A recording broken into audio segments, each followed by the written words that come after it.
اللہم صلی علی محمد و آلہ وسلم۔ کربلا آخر کیوں ہوئی؟ انا للہ و انا الیہ راجعون۔ دوستو، آج کے ایپیسوڈ کے اندر ہم آپ کو بتائیں گے کہ شہادت کا وہ سفر جو حضرت علی رضی اللہ تعالیٰ عنہ سے شروع ہوا اور پھر حضرت حسن رضی اللہ تعالیٰ عنہ پر آیا، اب وہ کوفہ کے بازاروں میں پہنچ چکا تھا۔ یہ وہی کوفہ کے لوگ تھے جو خود کو شیعان علی کہتے تھے، جو خود کو شیعہ کہتے تھے۔ انہوں نے حضرت مسلم بن عقیل رضی اللہ تعالیٰ عنہ کو اور حضرت ہانی بن عروہ کو کیسے دھوکے سے شہید کروایا۔ عموماً کہتے ہیں نا کہ امام حسین علیہ السلام کو کس نے قتل کیا؟ شیعوں نے بے وفائی کی، کوفیوں نے بے وفائی کی۔ کوفہ میں شیعہ تھے، انہوں نے بے وفائی کی، ساتھ نہیں دیا، عہد کیا، بلایا، دعوت دی، حمایت نہیں کی۔ پہلے وفاداری کے عہد کیے اور اس کے بعد آپ کو شہید کروا دیا۔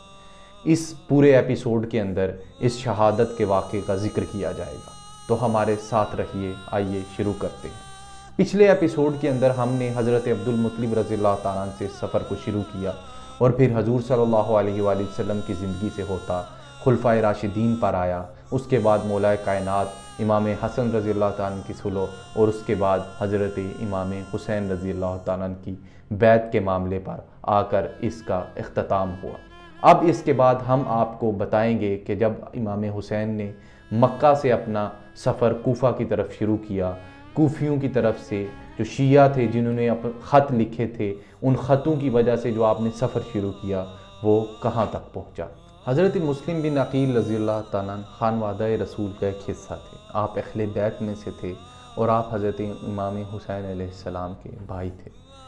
اب کہانی کا بوجھ سارے کا سارا حضرت مسلم بن عقیل کے کندھوں پر تھا، جو اس وقت کوفہ کے اندر موجود تھے۔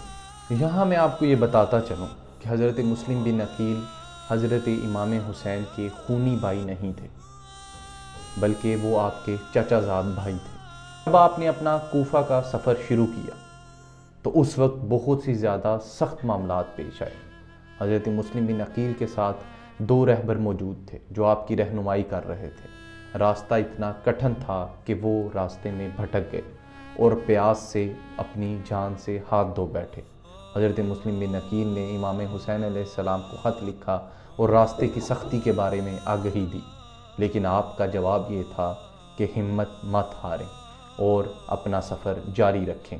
آپ رضی اللہ تعالیٰ نے اپنا سفر جاری رکھا اور پھر وہ وقت آیا کہ آپ کوفہ کے اندر داخل ہوئے۔ آغاز میں آپ کے قیام کے بارے میں تاریخ میں مختلف روایات ملتی ہیں۔ مورخین کے درمیان ہمیں اس بات میں اختلاف ملتا ہے۔ کچھ مورخین لکھتے ہیں کہ آپ نے مختار کے گھر قیام کیا۔ یہی وہ مختار سکوی ہیں جن کا ذکر بعد میں آئے گا، جنہوں نے کربلا کے اندر شہید ہونے والے اہل بیت کے قاتلین سے ان کا بدلہ لیا اور قصاص اہل بیت لیا۔ کچھ مسلم بن اسوجہ کے مقام کا ذکر کرتے ہیں، لیکن بنیادی بات پر بہت سے مورخین کا اختلاف نہیں ہے۔ کوفہ نے آپ کا خیر مقدم کیا۔ کوفہ کوئی عام شہر نہیں تھا، یہ ایک لشکری اور قبائلی شہر تھا جہاں مختلف عرب کے قبائل بسے ہوئے تھے۔ حضرت علی رضی اللہ تعالیٰ عنہ کے دور کی بہت سی خوبصورت یادیں بھی یہاں موجود تھیں اور سیاسی بے چینی تو یہاں پہ ہر وقت رہتی تھی۔ جب حضرت مسلم بن عقیل رضی اللہ تعالیٰ نے امام حسین علیہ السلام کا خط پڑھ کر کوفہ کے لوگوں کو سنایا تو لوگ جذبات میں آ گئے اور کئی لوگوں نے وہیں اسی وقت آپ کی بیعت کر لی۔ بیعت کا مطلب یہاں یہ تھا کہ وہ امام حسین علیہ السلام کی طرف سے حضرت مسلم بن عقیل کے ہاتھ پر وعدہ کر رہے ہیں کہ وہ اپنی جان، مال اور عزت کے ساتھ ان کا ساتھ دیں گے۔ روایات میں اس کی تعداد پر اختلاف ملتا ہے۔ طبری اور کئی اور روایات کے اندر 18,000 تک کا ذکر ملتا ہے۔ ابن کثیر کے ورژن میں پہلے 12,000 اور پھر 18,000 کا ذکر ملتا ہے، اور کچھ روایات کے اندر 40,000 تک لوگوں کی بیعت کا ذکر بھی ملتا ہے۔ لیکن جہاں نقطے کی بات یہ ہے کہ بہت سے لوگ بیعت کر چکے تھے۔ 40,000 ایک بہت بڑی تعداد تھی۔ اتنے لوگوں کے وعدے، اتنے لوگوں کی وفاداری کے عہد، اس بیس پر حضرت مسلم بن عقیل رضی اللہ تعالیٰ نے امام حسین علیہ السلام کو خط لکھا کہ آپ کوفہ آ جائیں، یہاں کے لوگ ہمارے ساتھ وفادار ہیں۔ جب یہ بات اس وقت کے کوفہ کے گورنر تک پہنچی جن کا نام نعمان بن بشیر تھا، تو انہوں نے اسی وقت منبر پر چڑھ کر لوگوں کو فتنہ اور خون ریزی سے بچنے کی نصیحت کی۔ ان کا مزاج بہت نرم تھا، وہ بغیر واضح بغاوت کے خون بہانا نہیں چاہتے تھے، لیکن کوفہ کے کچھ اثر و رسوخ رکھنے والے لوگوں کو یہ نرمی پسند نہ آئی۔ انہوں نے فوراً یزید کو خط لکھے کہ اگر کوفہ کو کسی سخت انسان کے قابو میں نہ رکھا گیا تو لوگ آپ سے بغاوت کر دیں گے، یہاں کسی ایسے سخت اور ظالم کو بھیجو جو ان لوگوں کو کنٹرول کرے۔ دوستو، جو شہر کچھ دن پہلے خط لکھ رہا تھا، ہزاروں کی تعداد میں وفاداری کے عہد کر رہا تھا، اب اس شہر کا نقشہ بدلنے والا تھا۔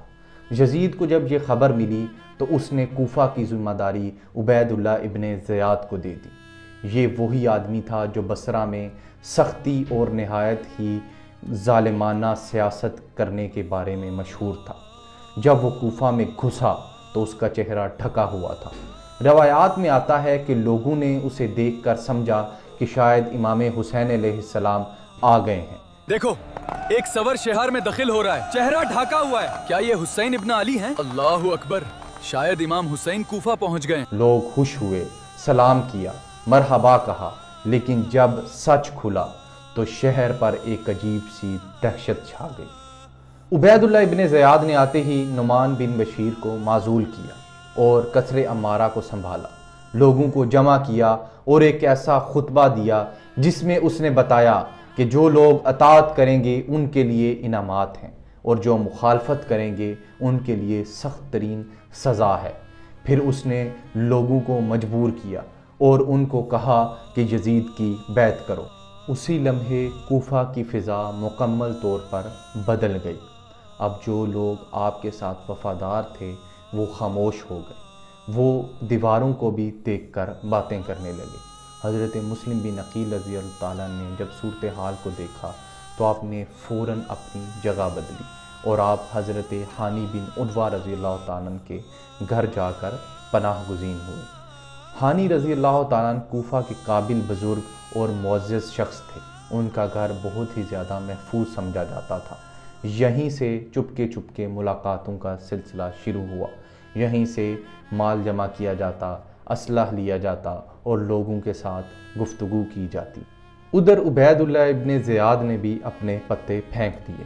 اس نے ایک جاسوس جس کا نام ماقل تھا اس کو پیسے دے کر بھیجا۔ اس نے اہل بیت کی محبت کا دعویٰ کیا، کہا کہ میرے پاس مال ہے اور مجھے حضرت مسلم بن عقیل رضی اللہ تعالیٰ تک پہنچا دو۔ دھیرے دھیرے وہ ان کا بھروسہ جیتنے لگا اور آخر کار وہ اندر تک گھس گیا۔ وہ وہاں کی خبریں حکومت تک پہنچانے لگا، ہر قسم کے راز حکومت کو بتانے لگا۔ روایات میں آتا ہے کہ اس دور میں شارق بن عوار بیمار ہوئے اور ابن زیاد ان کی عیادت کے لیے گیا۔ بعض تاریخی روایات میں یہ ملتا ہے کہ اس وقت یہ مشورہ ہوا اور فیصلہ کیا گیا کہ عبید اللہ ابن زیاد کو وہیں پر ختم کر دیا جائے، لیکن حضرت مسلم بن عقیل رضی اللہ تعالیٰ نے ایسا نہیں کیا۔ مورخین اس کی مختلف وجوہات لکھتے ہیں۔ کچھ کہتے ہیں کہ ہانی رضی اللہ تعالیٰ نے اپنے گھر میں قتل کو پسند نہیں کیا، اور کچھ روایات کہتی ہیں کہ حضرت مسلم بن عقیل رضی اللہ تعالیٰ نے اچانک غداری یا قتل کو اپنے ایمانی مزاج کے خلاف سمجھا۔ یہاں ایک حدیث بھی یاد آتی ہے جسے بعض روایات اس واقعے کے ساتھ جوڑتی ہیں کہ ایمان فتنے کو روک دیتا ہے۔ یہاں سے ایک بات بالکل واضح ہو جاتی ہے کہ حضرت مسلم بن عقیل رضی اللہ تعالیٰ کا مزاج ایمانی تھا۔ آپ ایک ضمیر والے شخص تھے، آپ کوئی بے ضمیر دشمن جیسے انسان نہیں تھے۔ آپ نے دھوکے سے کسی کو قتل کرنا بالکل بھی مناسب نہیں سمجھا۔ اب عبید اللہ ابن زیاد کو یقین ہو چکا تھا کہ بغاوت ہانی رضی اللہ تعالیٰ کے گھر سے ہو رہی ہے۔ اس نے ہانی رضی اللہ تعالیٰ کو اپنے دربار میں بلایا۔ ہانی رضی اللہ تعالیٰ کو اندازہ تھا کہ بات بالکل بھی خطرے سے خالی نہیں ہے۔ کچھ روایات میں ہے کہ قصر کے قریب پہنچ کر انہوں نے اپنے ساتھ چلنے والوں سے بھی کہا کہ دل گھبرا رہا ہے۔ دربار میں ابن زیاد نے جاسوس کو سامنے کر دیا۔ ہانی رضی اللہ تعالیٰ سے پوچھا گیا مسلم کہاں ہیں؟ انہوں نے صاف جواب دینے سے انکار کیا۔ جب آپ رضی اللہ تعالیٰ پر دباؤ کو بڑھایا گیا توحانی رضی اللہ تعالیٰ نے وہ بات کہی جو سالوں تک بہت سے کانوں میں گونجتی رہے گی۔ اگر وہ میرے بہت قریب بھی ہوتے تو میں پھر بھی تمہیں نہیں بتاتا۔ اس کے بعد آپ رضی اللہ تعالیٰ پر شدید تشدد کیا گیا۔ آپ بہت ہی بزرگ تھے، آپ کو بہت شدید زخم آئے اور اس زخمی حالت کے اندر آپ کو جیل میں قید کر دیا گیا۔ ان کے قبیلے کے لوگ باہر جمع ہوئے، مگر سیاسی چالاکی سے انہیں ٹھنڈا کر دیا گیا۔ جس شہر کو اٹھ کھڑا ہونا چاہیے تھا وہ دیکھ رہا تھا۔ جب یہ خبر حضرت مسلم بن عقیل رضی اللہ تعالیٰ تک پہنچی تو انہوں نے انتظار نہیں کیا، نعرہ لگایا، لوگوں کو جمع کیا، اور جو بات چپکے سے چل رہی تھی اب کھل کر سامنے آ گئی۔ بہت سی روایات کے مطابق تقریباً 4000 افراد اس وقت آپ رضی اللہ تعالیٰ کے گرد جمع ہوئے، حالانکہ پہلے تو تقریباً 18 یا 20,000 یا بعض روایات کے مطابق 40,000 لوگوں نے بیعت کی تھی، لیکن ان میں سے صرف 1/10 لوگ شامل ہوئے۔ حضرت مسلم بن عقیل رضی اللہ تعالیٰ نے لوگوں کو جمع کیا اور ان کو ترتیب دی۔ مختلف قبائل کی مختلف ذمہ داریاں مقرر کی گئیں اور قصر کی طرف بڑھنا شروع ہوئے۔ ایک لمحہ ایسا بھی آیا کہ ابن زیاد ایسے لگا جیسے کہ اپنے محل کے اندر محصور ہو گیا ہے اور اس کے پاس افراد بھی بہت کم ہیں۔ اگر کوفہ والے اس وقت وہاں اپنے خطوں کے ساتھ وفا نہیں پاتے، اہل بیت کے ساتھ کیے گئے وعدوں کو پورا کرتے، تو آج تاریخ کا منظر کچھ اور ہوتا، مگر کوفہ کا امتحان ابھی باقی تھا۔ ابن زیاد نے تلوار سے پہلے لوگوں کی نفسیات سے کھیلا۔ اس نے بہت سے قبائلی سرداروں کو یا جو لوگ اپنے قبیلوں کے اندر معزز سمجھے جاتے تھے انہیں چھتوں سے باہر آوازیں دینے کے بجا کسی نے کہا کہ شام سے ایک لشکر آ رہا ہے، کسی نے کہا کہ تمہارے گھر، تمہارا مال اور تمہارے بچے محفوظ رہیں گے، کسی نے امن کا جھنڈا اٹھایا، کسی نے نعرہ لگایا، کسی نے ڈرایا کہ تم سے سب کچھ چھین لیا جائے گا۔ اور پھر وہ منظر بنا جس نے کربلا سے پہلے کوفے کی روح پر ایسا داغ لگایا جو تاریخ میں آج تک ایک دردناک باب ہے۔ مائیں اپنے بیٹوں کو کھینچنے لگیں، بھائی اپنے بھائیوں کو روکنے لگے، اور کچھ ہی دیر کے بعد آپ کے ساتھ چند ہی لوگ میدان میں رہ گئے۔ روایات میں آتا ہے کہ آپ رضی اللہ تعالیٰ مسجد میں موجود تھے اور مغرب کا وقت ہونے والا تھا۔ حالات اس قدر سنگین ہو چکے تھے کہ وہ جو کوفیوں کا مجمع آپ کے ساتھ تھا اب ان میں سے صرف چند افراد آپ کے ساتھ رہ گئے تھے۔ پھر جب مسلم بن عقیل رضی اللہ تعالیٰ مسجد سے نکلے تو آپ بالکل اکیلے رہ گئے۔ سوچئے، کل تک جس شیخر نے خط لکھے آج اسی کی گلیوں میں نبی صلی اللہ علیہ وآلہ وسلم کے گھرانے کا ایک شخص بے کس و تنہا تھا۔ رات گہری ہو چکی تھی اور حضرت مسلم بن عقیل رضی اللہ تعالیٰ گھر گھر کے دروازے بجا رہے تھے۔ حضرت مسلم بن عقیل رضی اللہ تعالیٰ بھٹک کر ایک دروازے پر رک گئے۔ یہ دروازہ تھا ایک خاتون کا جس کا نام طوا تھا۔ انہوں نے اس سے پانی مانگا۔ پانی پی کر بھی آپ وہیں بیٹھ گئے۔ طوا کو بہت تعجب ہوا۔ انہوں نے کہا کہ اے اللہ کے بندے، اپنے گھر جاؤ۔ تب انہوں نے آہستہ سے کہا کہ میرے اس شہر میں کوئی گھر نہیں بچا، نہ ہی کوئی قبیلہ۔ میں مسلم بن عقیل ہوں۔ ان لوگوں نے مجھ سے جھوٹ بولا، مجھے بھلایا پھر چھوڑ دیا۔ طوا نے آپ کے لیے دروازے کھول دیے۔ ایک عورت نے وہ کیا جو ہزاروں مرد نہ کر پائے، لیکن صبح سے پہلے ہی امتحان اس گھر تک آ پہنچا۔ طوا کے بیٹے کو اس سارے معاملے کے بارے میں شک ہو گیا۔ اس نے اپنی ماں سے دریافت کیا، کئی بار سوال کیے۔ جب اس کو اس بات کا اندازہ ہوا کہ ماں جھوٹ بول رہی ہے تو اس نے گھر کی تلاشی لی۔ اس کو اس راز کے بارے میں معلوم ہو گیا اور وہ مال و دولت کے لالچ کے اندر بھاگا بھاگا ابن زیاد کے پاس گیا۔ اس نے جا کے حکومتی نمائندوں کو یہ بات بتائی کہ مسلم بن عقیل رضی اللہ تعالیٰ ان کے گھر پر موجود ہے۔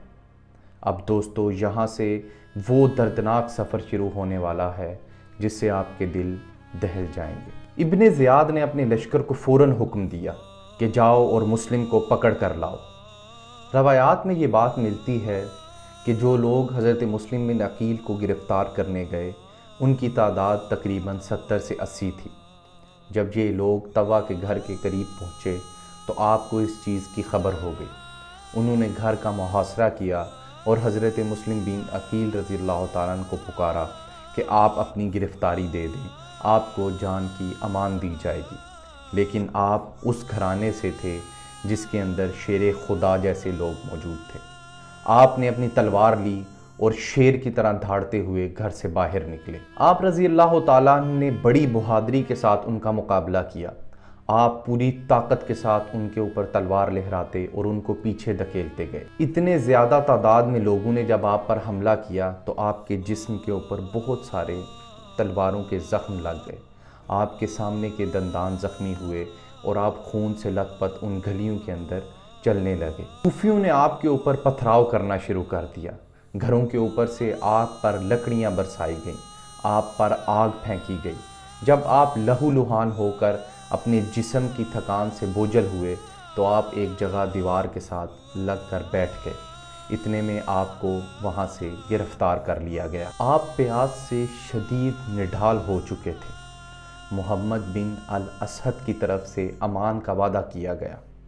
روایات میں اس امان کی تفصیل اور وعدہ کرنے والے کے شخص کے نام میں کچھ فرق ملتا ہے، لیکن بنیادی بات یہ ہے کہ حضرت مسلم بن عقیل رضی اللہ تعالیٰ عنہ کو اس زخمی حالت کے اندر قید کر لیا گیا۔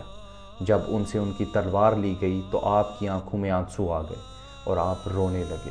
کسی نے سمجھا کہ شاید آپ اپنی جان بچانے کے لیے رو رہے ہیں، لیکن حضرت مسلم بن عقیل رضی اللہ تعالیٰ عنہ نے فرمایا کہ میں اپنے لیے نہیں روتا، میں حسین ابن علی اور ان کے گھرانے کے لیے روتا ہوں، جو میری طرف آ رہے ہیں، جو میرے بھیجے ہوئے پیغام پر ان کوفیوں کی رہنمائی اور مدد کے لیے آ رہے ہیں۔ آپ نے چیخ کر کہا کہ کوئی شخص ہے جو حسین ابن علی کو میرا پیغام دے کہ وہ واپس لوٹ جائیں، ان کوفیوں نے ہمارے ساتھ دھوکہ کیا ہے۔ اے اہل بیت سے محبت کرنے والوں، اپنے دلوں کو ذرا تھام کر یہ سننا۔ آپ رضی اللہ تعالیٰ عنہ کے سامنے موت تھی، لیکن آپ کو فکر صرف حضرت امام علی مقام کی تھی۔ آپ رضی اللہ تعالیٰ عنہ نے پانی مانگا۔ روایات میں آتا ہے کہ جب آپ کو پانی دیا گیا تو آپ کے منہ کے دانت ٹوٹ کر پانی میں گر گئے اور پیالہ خون سے تر ہو گیا۔ پھر آپ رضی اللہ تعالیٰ عنہ کو ابن زیاد کے سامنے لایا گیا۔ اس نے الزام لگایا کہ تم شہر کے اتحاد کو توڑنے آئے ہو۔ حضرت مسلم بن عقیل نے جواب دیا کہ ہم فساد کے لیے نہیں آئے، لوگوں نے خود لکھا تھا کہ ان پر ظلم ہو رہا ہے اور ہم انصاف، کتاب اللہ اور حق کی حکومت کی دعوت دینے کے لیے آئے ہیں۔ پھر انہوں نے عمر بن سعد سے کہا کہ میرا قرض ادا کر دینا، میری لاش دفن کروانا اور امام حسین رضی اللہ تعالیٰ عنہ کو یہ خبر پہنچا دینا کہ وہ کوفہ مت آئیں، کوفہ والوں نے ہمارے ساتھ دھوکہ کیا ہے۔